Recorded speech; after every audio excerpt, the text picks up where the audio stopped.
ترجمہ قرآن کا جو سلسلہ چل رہا ہے اس میں جو ہے ہم نے سورۃ الانفال کی 40 آیتیں پڑھی تھیں، یعنی آج 10واں پارہ پڑھنا ہے۔ وعلم 41ویں آیت۔ اعوذ باللہ من الشیطان الرجیم، بسم اللہ الرحمن الرحیم۔ وعلموا انما غنمتم من شیء فان للہ خمسہ ولرسول ولذی القربى والیتامى والمساکین وابن السبیل ان کنتم آمنتم باللہ۔ جان لو کہ جو بھی تم مال غنیمت جمع کرو گے، چاہے وہ کتنا بھی کم ہو یا زیادہ ہو، وہ سارا کا سارا جو ہے جمع کر کے اس میں سے 5واں حصہ خمس نکالنا ہے، وہ ہے اللہ کے لیے اور اس کے رسول صلی اللہ علیہ وسلم کے لیے۔ تو رسول اللہ صلی اللہ علیہ وسلم کیا کرتے تھے، جو ان کو 5واں حصہ ملتا تھا، پہلے پورا مال غنیمت جمع ہوتا تھا، اس مال غنیمت کو 5 حصے کیے جاتے تھے۔ ایک حصہ رسول اللہ صلی اللہ علیہ وسلم ڈال دیتے تھے بیت المال میں، ٹھیک ہے، اور اس کے بعد 4 حصے تقسیم ہوتے تھے فوج میں۔ جو پیدل ہوتا تھا اس کو 1 حصہ، ٹھیک ہے، جو سوار ہوتا تھا اس کو 3 حصے، 2 جانور کے 1 خود کا، اس کو 3 حصے ملتے تھے۔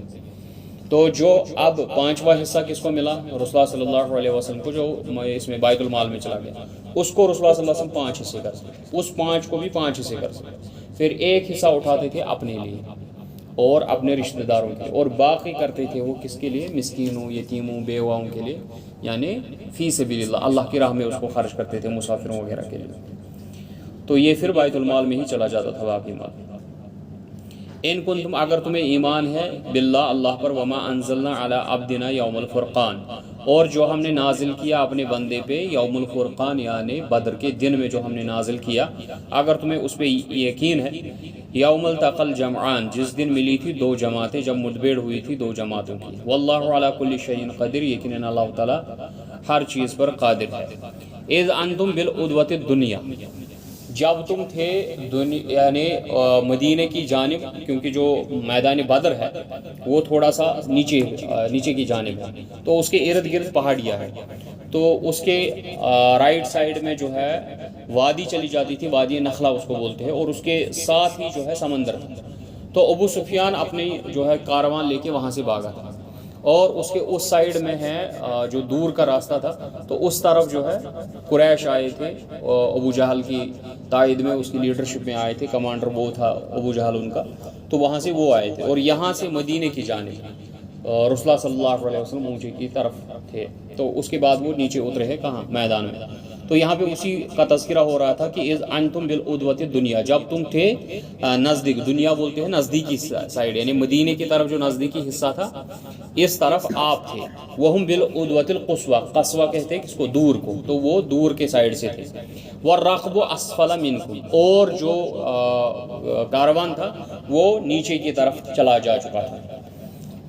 وَلَوْ تَوَاعَدْتُمْ لَاخْتَلَفْتُمْ فِي الْمِيعَادِ، اگر تم نے ایک دوسرے کے ساتھ کنٹریکٹ کیا ہوتا کہ ہم فلانی دن پہ فلانی ٹائم پہ ایک دوسرے کے ساتھ ملیں گے اور جنگ کریں گے، تو تم ٹائم پہ نہیں آتے، کیونکہ جب بھی 2 لوگ معاہدہ کرتے ہیں وقت پہ، تو دونوں لوگ پھر معاہدے وقت پہ نہیں آتے ہیں، کچھ نہ کچھ 1 منٹ 2 منٹ ادھر ہی ہو ہی جاتے ہیں۔ لیکن اللہ تعالیٰ نے وہاں پہ ایسا انتظام کر دیا کہ نہ تو میعاد کا وقت مقرر کرنا پڑا، نہ ہی ایگریمنٹ کرنا پڑا، بلکہ اللہ تعالیٰ نے 2 جماعتوں کو ملا لیا، وَلَٰكِن لِيَقْضِيَ اللَّهُ أَمْرًا كَانَ مَفْعُولًا، کیونکہ اللہ تعالیٰ چاہتا تھا کہ یہ جنگ ہو جائے، تاکہ کافروں کو سزا مل جائے اور دین جو ہے وہ غالب آ جائے۔ لِيَحْلِكَ مَنْ حَلَكَ عَنْ بَيِّنَةٍ، تاکہ وہ ہلاک کرے جس کو وہ ہلاک کرے، اس کو یہ پتہ ہو کہ میں تباہی و بربادی پہ ہلاک ہوا ہو، وَيَحْيَىٰ مَنْ حَيَّ عَنْ بَيِّنَةٍ، اور جس کو وہ زندہ رکھے تو اس کو یہ بھی یقین ہو جائے کہ نہیں، حق پہ کون ہے اور باطل پہ کون ہے۔ وَإِنَّ اللَّهَ لَسَمِيعٌ عَلِيمٌ، یقیناً اللہ تعالیٰ سننے والا اور جاننے والا ہے۔ اذ یریکہم اللہ فی منامک قلیلا، جب رسول اللہ صلی اللہ علیہ وسلم کو خواب میں دکھایا گیا فوج بہت کم، تو اس نے صحابہ کو کہا کہ میں نے خواب میں دیکھا فوج اتنی زیادہ نہیں ہے، اسے کیا ہوا، ان کے دل مضبوط ہو گئے۔ وَلَوْ أَرَاكَهُمْ كَثِيرًا، اگر میں تمہیں دکھاتا ان کو زیادہ تعداد میں خواب میں، لَفَشِّلْتُمْ، پھر تو تم کمزور پڑ جاتے، وَلَتَنَازَعْتُمْ فِي الْأَمْرِ، اور جنگ کے بارے میں تم ایک دوسرے سے تنازع کرتے، جھگڑا کرتے۔ وَلَكِنَّ اللَّهَ سَلَّمَ، لیکن اللہ تعالیٰ نے تمہیں اس چیز سے بچا لیا، إِنَّهُ عَلِيمٌ بِذَاتِ الصُّدُورِ، کیونکہ وہ جانتا ہے جو دلوں کے اندر بید ہے، راز ہے، ان کو بھی جانتا ہے۔ وَإِذْ يُرِيكُمُوهُمْ إِذِ الْتَقَيْتُمْ فِي أَعْيُنِكُمْ قَلِيلًا، جب اللہ تعالیٰ نے تمہیں دکھایا ان کو کہ وہ تمہیں دکھائی دے رہے تھے یہ تو بہت کم ہے، اور ان کو بھی تم کم دکھائی دے رہے تھے. یہ ایسا کیوں ہو رہا تھا؟ یہ پہل ہو رہا تھا. جب انیشل سٹیج تھا جنگ کا تو ان کو بھی مسلمان کم دکھائی دیے، ان کو لگے کچھ ہی ہے، 50-60 ہوں گے. تو ان کو بھی وہی لگا کہ یہ زیادہ سے زیادہ 100 ہوں گے، 150 ہوں گے، زیادہ نہیں ہے. یہ کیوں ہوا؟ کیونکہ تاکہ ان کا بھی دل مضبوط ہو جائے کہ نہیں لڑنا ہے، آج ان کو ختم کر دیں گے، اور مسلمانوں کا بھی دل مضبوط ہو جائے کہ یہ ہمارا کچھ نہیں بگاڑ سکتے. کیونکہ اللہ تعالیٰ مکمل چاہتا تھا کہ یہ جنگ ہو جائے، تو اللہ تعالیٰ نے ایسے ہی اسباب کریٹ کیے جس سے یہ جنگ واقع ہو گئی. وَيُقَلِّلُكُمْ فِي أَعْيُنِهِمْ لِيَقْضِيَ اللَّهُ أَمْرًا كَانَ مَفْعُولًا، اور ان کو دکھایا تمہاری آنکھوں میں کم، اور تم کو بھی ان کی آنکھوں میں کم دکھایا تاکہ اللہ تعالیٰ جس معاملے کو کرنا چاہتا تھا وہ ہو کر ہی رہے. وَإِلَى اللَّهِ تُرْجَعُ الْأُمُورُ، کیونکہ ہر معاملے کو اللہ کی طرف لوٹنا ہے. یا ایھا الذین آمنوا، اے ایمان والو، اذا لقیتم فئۃ، جب تم ملو کسی جماعت کے ساتھ، یعنی جب تمہاری مدبیڑ ہو جائے، لڑائی ہو جائے، فاثبتوا، تو ثابت قدم رہو. ٹھیک ہے، کیونکہ اس سے پہلے ہم نے آیت میں پڑھا کہ بھاگنا نہیں ہے. واذکروا اللہ، طریقہ یہ ہے کہ اللہ کا ذکر کرتے رہو، کثیرا، بہت زیادہ، لعلکم تفلحون، تاکہ تم کامیاب ہو جاؤ. وَأَطِیعُوا اللَّهَ وَرَسُولَهُ، اور اطاعت کرو اللہ تعالیٰ کے فرمان کی اور رسول اللہ صلی اللہ علیہ وسلم کی فرامین کی، کیونکہ جو اطاعت کرے گا، جو فرمان بردار بنے گا اللہ کا اور اس کے رسول صلی اللہ علیہ وسلم کا، وہی کامیاب ہوگا.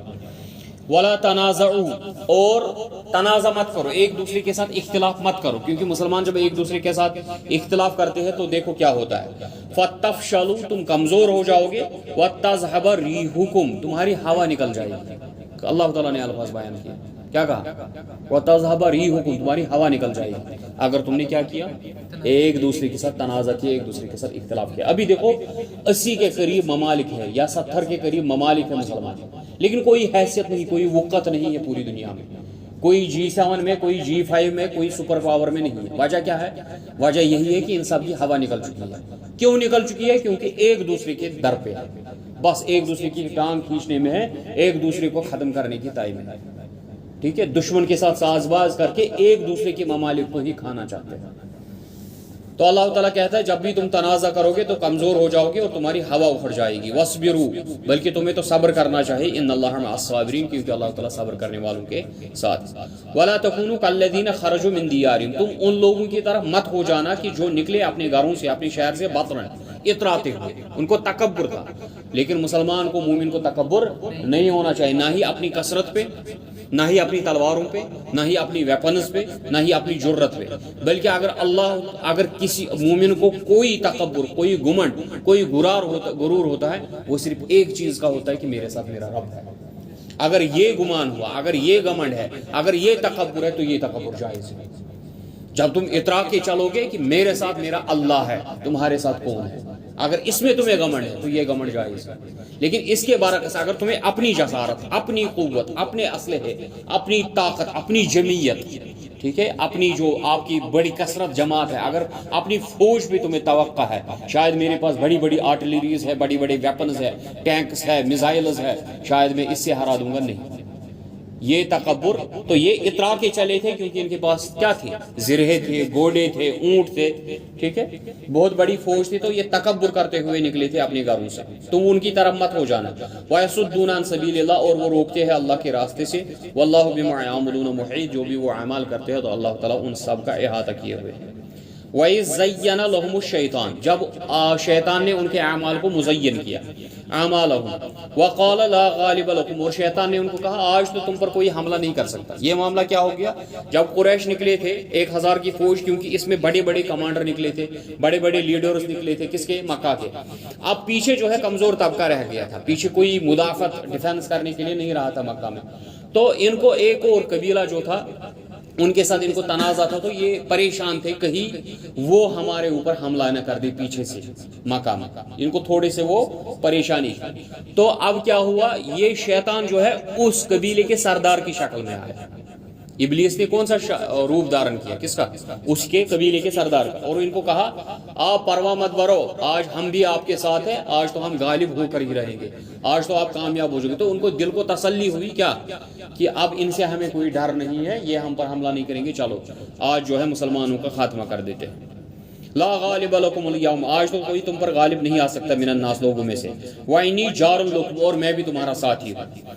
فلما تراءت الفئتان، جب جیسے ہی نزدیک ہو گئی وہ دونوں جماعتیں ایک دوسرے کو دیکھنے لگی، یعنی قریب ہو گئی جماعتیں، نقص علی عقبیہ وقال انی بریء منکم انی اری ما لا ترون انی اخاف اللہ، تو وہ شیطان کیا ہو گیا، اس نے جیسے ہی دیکھا فرشتے نازل ہو رہے وہ بھاگ گیا، اس نے پیٹ پھیر دی اور بھاگنا شروع کر دیا اور کہا میں وہ چیزیں دیکھ رہا ہوں جو تم نہیں دیکھ رہے۔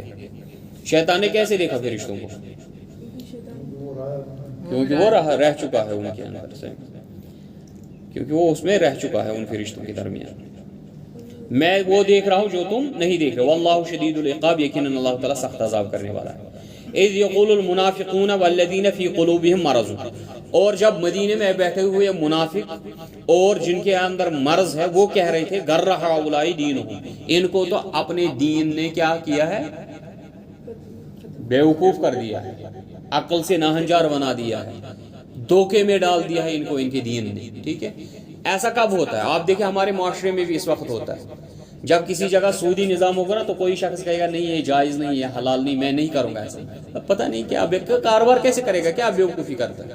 کسی جگہ چاپلوسی کرنی ہے نا، آپ کے پاس سڑا ہوا مال ہے اس کو اچھے مال کے ساتھ مکس کرو، اس کو سمجھا جاتا ہے دیکھو یہ کتنا چالاک ہے، کیسے چالاکی سے مال بیچ رہا ہے۔ اب جو ایمانداری کے ساتھ بیچ رہا ہے نا اس کو کیا کہتے ہیں، یہ تو بیوقوف ہے، اس سے کچھ نہیں ہونے والا، یہ مشٹنڈا ہے، اس کو کبھی ترقی نہیں ہوگی، دیکھو اس کو آتا ہی نہیں، اس کو دیکھو وہ کتنا چالاک ہے، دیکھو کیسے بے ایمانی کر رہا ہے، دیکھو کیسے لوگوں کو دھوکہ دے رہا ہے، اس کو کیا بولا جاتا ہے، یہ دیکھو کتنا چالاک ہے۔ اس کے برعکس جو کیا ہے، جو ایمانداری حق پرست دین کی اتباع کر رہا ہے، اللہ کے احکامات کو مان رہا ہے اور رسول اللہ صلی اللہ علیہ وسلم کے احکامات کو مان رہا ہے، اس کو کیا بولا جائے، دیکھو کہ بیوقوف ہے، اس کو عقل ہی نہیں، کیا کر رہا ہے۔ تو منافقوں کی خصلت یہی تھی، اذ یقول المنافقون والذین فی قلوبہم مرض غر ہؤلاء دینہم، ان کو تو ان کے دین نے کیا دھوکے میں ڈال دیا ہے۔ ومن یتوکل علی اللہ فإن اللہ عزیز حکیم، جو اللہ پہ توکل کرتا ہے یقیناً اللہ تعالیٰ غالب ہے، حکمت والا ہے۔ وَلَوْ تَرَى إِذْ يَتَوَفَّى الَّذِينَ كَفَرُوا الْمَلَائِكَةَ، کاش کہ تم اس وقت کو دیکھتے جب ملائکہ جو ہے نکالتے ہیں ان کی روح کو، ان کافروں کی روح نکالتے ہیں، تو ان کے جو سکرات الموت، وہ موت کی گھڑی جو ان کی ہوتی ہے وہ بہت سخت ہوتی ہے۔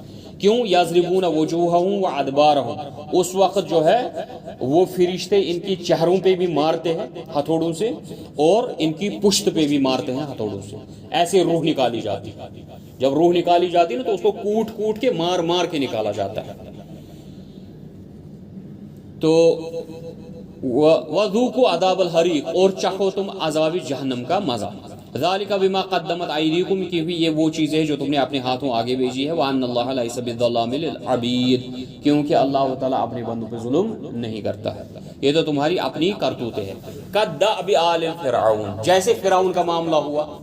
فرعون کیا تھا؟ فرعون عیش پرستی میں تھا، تمام چیزیں ان کو فراوانی میں تھی، ٹھیک ہے، محلات تھے، پیسہ تھا، باغات تھے، نہریں تھے، سب کچھ آرام سے چل رہا تھا۔ معاملہ کیا ہوا؟ جب اس کے پاس نبی آیا، جب ان کے پاس پیغمبر آیا حضرت موسیٰ علیہ السلام، ان کو اللہ کی دعوت لے کے آیا، تو اللہ اگر وہ اللہ کی دعوت کو قبول کرتے تو ان کو اس نعمت میں اضافہ ہو جاتا، لیکن جیسے ہی انہوں نے موسیٰ علیہ السلام کی دعوت کو ٹھکرایا تو اللہ تعالیٰ نے وہ ساری چیزیں ان کی برباد کر دی۔ تو اللہ تعالیٰ کہتا ہے جیسے فرعونیوں کا حال ہو گیا، والذین من قبلہم، اور جو اس سے پہلے قومیں گزری ہے جو ان کا حال ہوا، کیا ہوا؟ کفروا بآیات اللہ، انہوں نے اللہ کی آیات کا انکار کیا، فاخذہم اللہ بذنوبہم، تو اللہ تعالیٰ نے ان کو ان کے گناہوں کے سبب پکڑ لیا۔ ان اللہ قوی شدید العقاب، اللہ تعالیٰ جو ہے قوت والا ہے اور زبردست عذاب دینے والا ہے۔ ذالک بان اللہ، یہ اس واسطے ہے کیونکہ اللہ تعالیٰ لم یکن مغیرا نعمتا انعمها علی قوم، اللہ تعالیٰ نے جس کسی قوم کو کوئی نعمت عطا کی ہوگی، کوئی فضل دیا ہوگا، وہ اس کو تبدیل نہیں کرتا، حتی یغیروا ما بانفسہم، جب تک کہ وہ خود تبدیل نہ ہو جائے۔ یہی میں کہہ رہا ہوں، فرعونیوں کو نعمت ملی تھی، ان کو فضل ملا تھا، ان کو نعمتیں بہت اچھی اچھی تھی، انہوں نے کیا کیا؟ انہوں نے اس چیز کو گڑبڑ کر دیا کہ انہوں نے ایمان نہیں لایا، انہوں نے وقت کے نبی کا ساتھ نہیں دیا، انہوں نے پیغمبر کا ساتھ نہیں دیا، تو اللہ تعالیٰ نے کیا کیا؟ ان کی نعمتیں ان سے سلب کر دی۔ تو اللہ تعالیٰ کہتا ہے کہ میں نعمتیں تبدیل نہیں کرتا جب تک کہ وہ قوم خود تبدیل نہ ہو جائے. اسی طریقے سے کوئی قوم جو ہے وہ خراب ہوگی، وہ ذلیل ہوگی، وہ حقیر ہوگی، ان کے پاس کوئی معاملہ نہیں ہوگا، لیکن جب وہ جد و جہد کرے گی، جب وہ محنت کرے گی، اللہ کی راہ کی طرف کرے گی، تو اللہ تعالیٰ اپنی رحمت کے دروازے کھول دے گا. جیسے ہم نے اس سے پہلے سورۃ الاعراف میں بھی پڑھا کہ اللہ تعالیٰ کہتا ہے کہ اگر وہ بستی والے ایمان لاتے لفتحنا علیہم ابواب السماوات والارض، میں تو پھر آسمان اور زمینوں کے دروازے ان کے لیے کھول دیتا. لیکن ان کو ایمان لانا ہے، ان کو قریب ہونا ہے اللہ کی دعوت کا. تو اللہ تعالیٰ کہتا ہے کہ میں تب تک کسی قوم کے حالات کو تبدیل نہیں کرتا، ان نعمتوں کو تبدیل نہیں کرتا، حتی یغیروا ما بانفسہم، جب تک کہ وہ خود تبدیل نہ ہو جائے. وان اللہ سمیع علیم، یقیناً اللہ تعالیٰ سننے والا، جاننے والا. کدأب آل فرعون، جیسے فرعونیوں کا معاملہ ہو گیا. والذین من قبلہم، اور اس سے پہلے لوگوں کا ہو گیا. کذبوا بآیات ربہم، انہوں نے جھٹلایا اللہ کی آیتوں کو. فأہلکناہم بذنوبہم، تو اللہ تعالیٰ نے ان کو ہلاک کر دیا ان کے گناہوں کی پاداش میں. وأغرقنا آل فرعون، اور ہم نے غرق کر دیا کس کو؟ فرعون کی اور تمام اس کی جماعت کو. وکل کانوا ظالمین، کیونکہ وہ سارے ظالم تھے. ان الشر الدواب، اللہ کے نزدیک سب سے برے جانور ہیں. اب دیکھو یہاں تذکرہ ہو رہا ہے انسانوں کا، کافروں کا، مشرکوں کا، لیکن اللہ تعالیٰ نے یہ نہیں کہا کہ ان الشر من الناس، لوگوں میں سب سے برے ہیں کون؟ کافر اور مشرک. لیکن اللہ نے کہا ان الشر الدواب، جانوروں میں سب سے برے ہیں. ان کو جانور کیوں کہا گیا؟ ہم آذان لا يسمعون بها، ہم قلوب لا يفقهون بها، ہم اعین لا يبصرون بها، وهم آذان لا يسمعون بها، ہم انعام بل هم اضل. یہ کیا ہے؟ یہ جانور ہیں، بلکہ جانوروں سے بھی گئے گزرے ہیں، کیونکہ ان کے دل ہے سمجھتے نہیں ہیں، ان کے کان ہیں سنتے نہیں ہیں، ٹھیک ہے، ان کی آنکھیں ہیں دیکھتے نہیں ہیں. یہ تو جانور ہے، جانوروں سے بھی گئے گزرے ہیں. تو اللہ تعالیٰ کہتا ہے ان شر الدواب، ان جانوروں میں بھی سب سے غلیظ اور گندے، سب سے خراب ہے عند اللہ الذین کفروا فہم لا یؤمنون، جو کافر ہوں گے، جو ایمان نہیں لاتے، وہ جانوروں سے بھی گئے گزرے. سب سے برے جانور وہی ہے، ان کے اندر انسانیت کی صفت نہیں ہوتی. الذین عاہدت منہم ثم ینقضون عہدہم فی کل مرۃ وہم لا یتقون. اور اب یہودیوں کا تذکرہ ہو رہا ہے جو مدینہ میں تھے. ان کی ایک جماعت ایسی ہے، وہ لوگ ہیں جن کے ساتھ عہد کرتے ہیں، ان کے ساتھ آپ ایگریمنٹ کرتے ہیں، کوئی کنٹریکٹ کرتے ہیں، اور جب بھی آپ ان کے ساتھ کوئی وعدہ کرتے ہیں تو یہ اس عہد کو توڑ دیتے ہیں. فَإِمَّا، پس اگر، یعنی کہ اب ایسا ہوتا ہے کہ اگر اس قوم کے پاس آپ چلے جائیں، جی آپ جو ہے آپ ہمارا کنٹریکٹ بریک کر رہے ہیں، آپ نے ہمارے ساتھ معاہدہ کیا تھا کہ آپ جنگ میں ساتھ نہیں دیں گے کافروں کا اور مشرکوں کا. اب یہ ہوتا تھا کہ یہودیوں کا لیڈر ان کو بولتا نہیں، ہم نے اجتماعی طور پر ہماری قوم آپ کے خلاف نہیں ہے، یہ تو کچھ لوگ ہم میں سے ہے، انہوں نے گڑبڑ کر دی ہے، تو ہماری قوم اس کی، یعنی اجتماعی طور یہ ہماری قوم کا معاملہ نہیں ہے، یہ ایک دو بندے ہیں، پتہ نہیں کس نے کیا ہے، تو وہ گڑبڑ کر رہے ہیں. تو ان کا اب الگ حکم آئے گا. کون سے؟ جو قوم میں سے، اس قوم میں سے الگ لوگ کوئی گڑبڑ کریں گے، ان کا حکم پہلے آئے گا. اب اگر وہ پوری قوم گڑبڑ کرتی ہے تو اس کا حکم اس کے بعد آ رہا ہے. بات سمجھ آ رہی ہے؟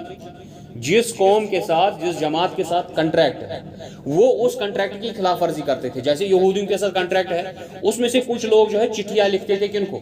مشرکین کو، کہ انہوں نے سازش کی، اب یہ تیاری ہو رہی ہے، یہ تیاری، ان کو خبردار کریں، جاسوسی کرتے تھے. تو جب رسول اللہ صلی اللہ علیہ وسلم کو خبر ہوئی تو ان کو پوچھا ایسا کیوں کر رہے ہو؟ تو ان کے لیڈر نے کہا جی ہم نہیں کرتے، یہ تو ہماری جماعت میں سے پتہ نہیں ایک دو بندے ہیں تو وہ کرتے ہوں گے، ان کا نام یہ ہے، اگر مل جائے تو ان کو پکڑ لینا. ٹھیک ہے، تو اجتماعی طور وہ اس کا انکار کرتے. تو اب کبھی ایسا موقع ہوتا تھا وہ پوری جماعت ہی اس میں ملوث ہو گئی. ٹھیک ہے، جیسے پھر جنگ خندق کے دن پھر ان کو خیبر وغیرہ والوں کو جو ہے اس کے بعد ہلاک کر دیا گیا. تو اللہ تعالیٰ پہلے افراد کے متعلق حکم نازل کر رہا ہے. فَإِمَّا تَثْقَفَنَّهُمْ فِي الْحَرْبِ، اگر تم ان شخصوں کو پاؤ جنگ میں، اگر تم ان کو پاؤ کس میں؟ جنگ میں. خیانتاً، اور یہ خیانت کرنے والے ہیں. فَانبِذْ إِلَيْهِمْ عَلَى سَوَاءٍ فِي الْحَرْبِ فَشَرِّدْ بِهِمْ مَنْ خَلْفَهُمْ لَعَلَّهُمْ يَذَكَّرُونَ. ان کو ایسی سزا دو، اتنی بدترین سزا دو کہ جو لرزہ کھائے پھر جو ان کے پیچھے رہنے والے لوگ ہیں، تاکہ ان کو نصیحت ہو جائے. اگر ان میں سے کوئی شخص جنگ میں پکڑا گیا جو یہ سازشیں کرتا ہے، ان کو اتنی بدترین سزا دینی ہے کہ تاکہ نصیحت کر لے حاصل کون؟ جو ان کے پیچھے رہنے والے لوگ ہیں. وَإِمَّا تَخَافَنَّ مِنْ قَوْمٍ، اب اگر پوری یہ جماعت کی کیا کرتی ہے؟ خیانت پوری قوم ہی کرتی ہے، فَانبِذْ إِلَيْهِمْ عَلَى سَوَاءٍ، تو ان کے جو کنٹریکٹ ہے وہ ان کے منہ پہ دے مارو. ان اللہ لا يحب الخائنین، کیونکہ اللہ تعالیٰ ایسے خیانت کرنے والوں کو پسند نہیں کرتا. وَلَا يَحْسَبَنَّ الَّذِينَ كَفَرُوا سَبَقُوا إِنَّهُمْ لَا يُعْجِزُونَ، اور یہ کافر خیال نہ کرے کہ وہ بچ گئے، وہ بھاگ نکلے، بلکہ اللہ تعالیٰ کو وہ عاجز نہیں کر سکتے. وَأَعِدُّوا لَهُم مَّا اسْتَطَعْتُم مِّن قُوَّةٍ وَمِن رِّبَاطِ الْخَيْلِ تُرْحِبُونَ بِهِ عَدُوَّ، اور تم جو ہے قوت جمع کرو، جنگ کے لیے جہاد کی تیاری کرو، اور اپنی قوت ہمیشہ جمع کرو اور تیار رہو جنگ کے لیے، اور اپنے فربہ گھوڑے تیار رکھو کس کے لیے؟ جنگ کے لیے.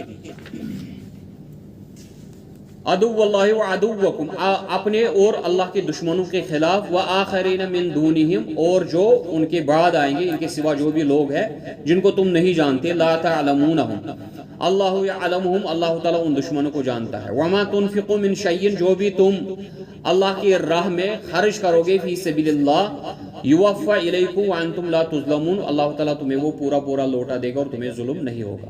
وَإِن جَنَحُوا لِلسَّلْمِ، اب اگر وہ قوم جو ہے جنہوں نے اختلاف کیا، جنہوں نے آپ کے ساتھ لڑا، جنہوں نے خیانت کی، اب اگر وہ جھک جائے صلاح کی طرف، وَإِن جَنَحُوا لِلسَّلْمِ فَاجْنَحْ لَهَا وَتَوَكَّلْ عَلَى اللَّهِ، تو آپ بھی ان کے ساتھ صلاح کر لے اور اللہ پہ بھروسہ رکھے. إِنَّهُ هُوَ السَّمِيعُ الْعَلِيمُ، یقیناً اللہ تعالیٰ سننے والا جاننے والا ہے. وَإِن يُرِيدُوا أَن يَخْدَعُوكَ فَإِنَّ حَسْبَكَ اللَّهُ، اب اگر وہ پھر سے چاہے تمہارے خلاف جو ہے فریب کرے، دھوکہ کرے، سازش کرے، تو اللہ تعالیٰ تمہارے لیے کافی ہے. هُوَ الَّذِي أَيَّدَكَ بِنَصْرِهِ وَبِالْمُؤْمِنِينَ، کیونکہ اللہ تعالیٰ نے ہی تمہیں اپنی مدد سے اور مومنوں سے تمہاری مدد کی. وَأَلَّفَ بَيْنَ قُلُوبِهِمْ، اللہ تعالیٰ نے ان کے دلوں کے اندر محبت ڈال دی. مہاجرین اور انصار کے درمیان کیا ڈال دی؟ محبت ڈال دی دلوں میں. تو لو انفقت، اب اگر تو یا رسول اللہ صلی اللہ علیہ وسلم، اگر آپ ما فی الارض جمیعا، جو بھی دنیا میں ہے سارا مال خرچ کر دیتے، ما الفت بین قلوبہم، تو آپ ان کے دلوں میں محبت نہیں ڈال سکتے تھے. ولکن اللہ الف بینہم، کیونکہ اللہ تعالیٰ نے ہی ان کے دلوں میں محبت ڈالی. انہ عزیز حکیم، یقیناً وہ غالب ہے، حکمت والے ہے. یا ایھا النبی، اے نبی صلی اللہ علیہ وسلم، حسبک اللہ، تمہارے لیے اللہ ہی کافی ہے. ومن اتبعک من المؤمنین، اور پیروکار جو ہے مومنین میں سے، ان کے لیے بھی اللہ ہی کافی ہے، وہ تمہارے لیے کافی ہے. یا ایھا النبی، اے نبی صلی اللہ علیہ وسلم، حرض المؤمنین علی القتال، مومنوں کو اباریے جہاد کے لیے. ان یکن منکم 20 صابرون، اگر تم میں سے 20 لوگ ہوں گے جو صبر کرنے والے ہوں گے، یغلبوا 200، وہ 200 پہ غالب آ جائیں گے. وَإِن يَكُن مِّنكُم 100، اب اگر تم میں سے 100 لوگ ہوں گے، یغلبوا 1000، تو وہ 1000 پہ غالب آ جائیں گے. من الذین کفروا، کافروں کے، بأنہم قوم لا یفقہون، کیونکہ وہ بے وقوف قوم ہے. الآن خفف اللہ عنکم، اب اللہ تعالیٰ نے اس میں رعایت کر دی تم پہ، اب اس میں کمی کر دی. وَعَلِمَ أَنَّ فِيكُمْ ضَعْفًا، کیونکہ اس نے دیکھا تم میں کچھ مسلمان جو ہے جو کمزور بھی ہے. فَإِن يَكُن مِّنكُم 100، اب اگر تم میں ہوں گے 100 لوگ، صابرۃ، جو صبر کرنے والے ہوں گے، یغلبوا 200، وہ 200 پہ غالب آ جائیں گے. وَإِن يَكُن مِّنكُم 1000، اب اگر تم 1000 ہوں گے، یغلبوا 2000، تو تم 2000 پہ غالب آ جاؤ گے. بِإِذْنِ اللَّهِ، یہ سارا معاملہ اللہ کے اذن سے ہوگا. واللہ مع الصابرین، کیونکہ اللہ تعالیٰ صبر کرنے والوں کے ساتھ. ما کان لنبی، نبی صلی اللہ علیہ وسلم کی یہ شان نہیں ہے کہ ان یکون لہ اسرا، کہ اس کے پاس قیدی ہو، حتی یثخن فی الارض، اور وہ ان کو تب تک نہ چھوڑے جب تک کہ ان کو پوری طرح قتل نہ کر دے. اس کے لیے جائز نہیں کہ ان کو چھوڑ دے.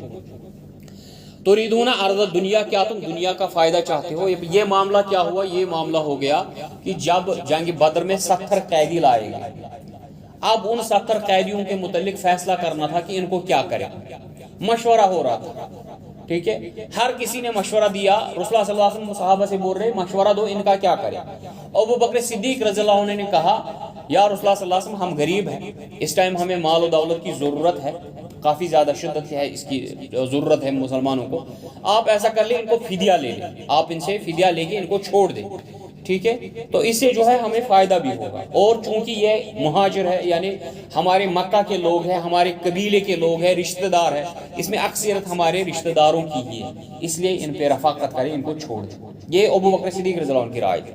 اب عمر رضی اللہ عنہ کی رائے یہ تھی، یا رسول اللہ صلی اللہ علیہ وسلم اگر آپ نے ان کو چھوڑ دیا، یہ پھر سے آپ کے خلاف سازشیں کریں گے اور پھر سے سپورٹ کریں گے وہاں پہ، اور آپ کے خلاف پھر سے جنگ کریں گے، میری رائے تو یہ ہے ان کو قتل کرے اور ہر کسی مہاجر کو اپنا رشتہ دار دے دے، مجھے بھی اپنا ماموں دے دے، میں اس کی گردن اڑا دوں گا، تاکہ ان کو پوری طرح یہ پتہ چل جائے کہ ہمارے پاس خونی رشتے کا کوئی ویلیو نہیں ہے، ہمارے پاس رشتے کا صرف ایک ویلیو ہے جو ایمان کا رشتہ ہے۔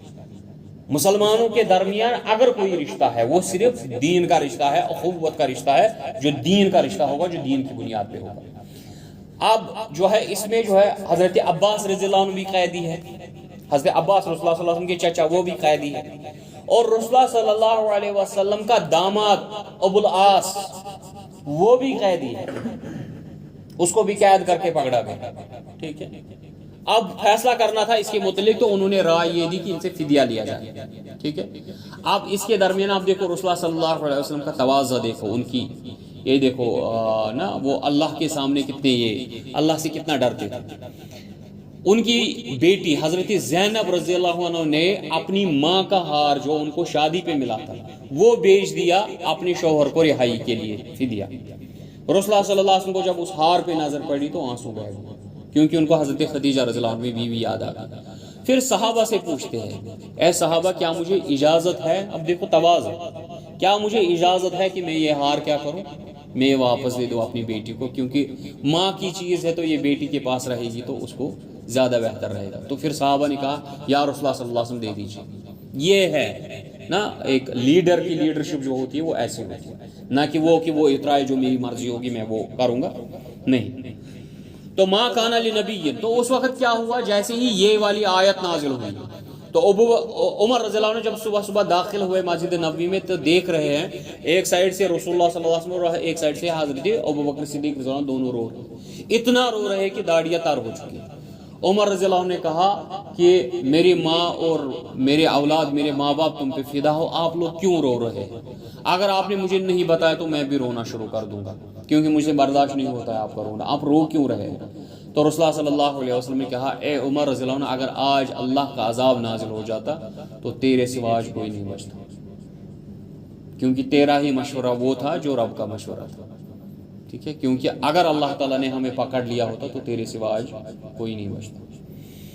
ما کان لنبی، نبی صلی اللہ علیہ وسلم کی یہ شان نہیں ہے کہ اس کے پاس آ جائے قیدی اور وہ ان کو چھوڑ دے اس سے پہلے کہ ان کو سبوں کو قتل نہ کر دے۔ تريدون عرض الدنیا، کیا تم دنیا کا فائدہ چاہتے ہو، واللہ یرید الآخرہ، جبکہ اللہ تعالیٰ تمہارے لیے آخرت چاہتا ہے، واللہ عزیز حکیم، اللہ تعالیٰ غالب ہے، حکمت والا ہے۔ لولا کتاب من اللہ، اب اگر اللہ کی طرف سے یہ حکم نہ ہوتا، یعنی اللہ تعالیٰ نے بھی اب اس پہ اگر مہر نہ لگا دی ہوتی اپنی کہ چلو یہی سبق، لمسکم فیما اخذتم عذاب عظیم، پھر تو اللہ تعالیٰ تم پہ بہت بڑا عذاب نازل کر دیتا اس کی پاداش میں کہ تم نے کیسے خود بخود یہ فیصلہ لے لیا کہ ان سے فدیہ لے کے ان کو چھوڑ دیں گے۔ فَكُلُّوا مِمَّا غَنِمْتُمْ حَلَالًا طَيِّبًا، پس مالی غنیمت میں سے جو تمہیں ملتا ہے اس کو پاکیزہ کر کے حلال جان کر کھا لو۔ کیوں؟ کیونکہ رسول اللہ صلی اللہ علیہ وسلم واحد وہ پیغمبر ہے صلی اللہ علیہ وسلم جن پہ مالی غنیمت حلال کیا گیا، ان سے پہلے کسی نبی پہ مالی غنیمت حلال نہیں تھا، وہ ان پہ حرام تھا۔ رسول اللہ صلی اللہ علیہ وسلم پہ مالی غنیمت کیا کیا گیا، حلال کیا گیا۔ واتقوا اللہ، اللہ سے ڈرو، ان اللہ غفور الرحیم، کیونکہ اللہ تعالیٰ مغفرت کرنے والا، رحم کرنے والا ہے۔ یا ایھا النبی، اے نبی صلی اللہ علیہ وسلم، قل، آپ بتا دیجئے، لمن فی ایدیکم من الاسری، جو آپ کے ہاتھوں میں قیدی ہے ان سے بتا دیجئے، ان یعلم اللہ فی قلوبکم خیرا، اگر اللہ تعالیٰ نے تمہارے دلوں میں کوئی خیر دیکھا، یؤتکم خیرا مما اخذ منکم، تو وہ تمہیں اللہ تعالیٰ اس سے بہتر دے گا جو تم سے فدیہ لیا گیا، ویغفر لکم، اور تمہیں مغفرت فرمائے گا، واللہ غفور الرحیم، اللہ تعالیٰ مغفرت کرنے والا، رحم کرنے والا ہے۔ وَإِن يُرِيدُوا خِيَانَتَكَ فَقَدْ خَانُوا اللَّهَ مِن قَبْلُ فَأَمْكَنَ مِنْهُمْ، اب اگر یہ لوگ تم سے پھر بھی دغا بازی کرے، پھر سے دھوکہ دے، تو اس سے پہلے بھی یہ دھوکہ دیتے ہی آئے ہیں۔ فَأَمْكَنَ مِنْهُمْ، تو جو ہے اس نے ان کو تمہارے قبضے میں کر دیا ہے، واللہ علیم حکیم، جیسے اللہ تعالیٰ نے اس سے پہلے ان کو تمہارے قبضے میں دے دیا، اسی طرح آئندہ بھی اگر انہوں نے دغا بازی کی تو پھر سے اللہ تعالیٰ ان کو تمہارے کنٹرول میں لائے گا۔ واللہ علیم حکیم، یقیناً اللہ تعالیٰ جو ہے علم والا ہے، حکمت والا ہے۔ ان الذین آمنوا، یقیناً وہ لوگ جنہوں نے ایمان لایا، وہاجروا اور ہجرت کی، وجاہدوا اور جہاد کیا، باموالہم وانفسہم اپنے مال سے بھی اور اپنی جانوں سے بھی، فی سبیل اللہ اللہ کی راہ میں، والذین آووا اور وہ لوگ جنہوں نے ان کو جگہ دی، یعنی اس سے پہلے مہاجروں کا تذکرہ اب انصار کا تذکرہ، اور جنہوں نے ان کو جگہ دی، ونصروا اور انہوں نے مدد کی ان کی، اولئک بعضهم اولیاء بعض، یہ ایک دوسرے کے ولی ہے، ایک دوسرے کے دوست ہے، ایک دوسرے کے مددگار ہے۔